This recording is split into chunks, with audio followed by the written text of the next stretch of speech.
Step 8 is to cut myself a length of 8mm square mild steel metal at 285 long. It's over here on the wall. So there's a big length here, and what I'll need to do is cut off 285, roughly a foot at the bottom. Okay, so I'm going to need to grip it in my vice to do that. Now just be careful that you don't hit anyone, hurt anyone.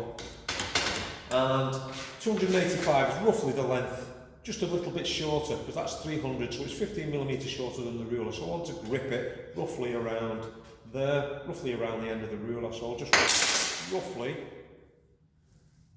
grip that nice and tight in the vice.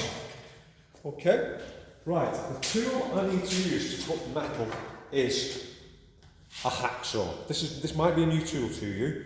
This is for cutting metal. Now don't confuse your hacksaw with a tenon saw. Sorry, a coping saw. This is a coping saw. This is for wood. This is a baby version compared to the hacksaw. In year 10, year 11, we're cutting metal, which is tougher material, so we need to use the hacksaw. In year 7, 8 and 9, we only cut wood or plastic, and we can use the baby version, the tenon saw. But this will just break on here, so don't use it. Okay? Hacksaws, you've got a nut here, a wing nut at the end that unscrews, and what we can do is we can take off the blade. If we unscrew this wing nut, we can use that to take off the blade. Always check your blade, make sure it's a decent blade, make sure it's got no cracks in it or no big divots in it. This doesn't seem too bad, but what you need is you need tension on that blade. You want this wing nut to be as tight as possible, so before you start, always just make sure you've got plenty of tension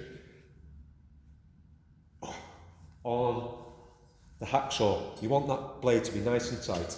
Okay, I need to cut this off at 285, and doesn't need to be bang on, doesn't need to be spot on, so I'm just going to guesstimate where it is. So 285 is at that point there. I'm going to use my thumb, my fingernail there, to show me where 285 is.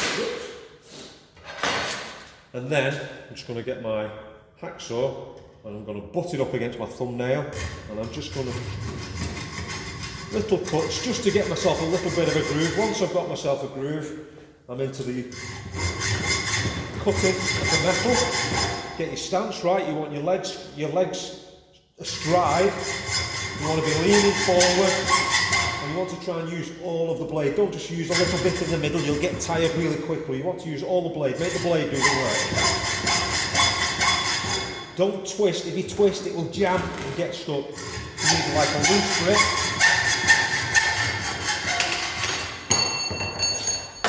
There we go.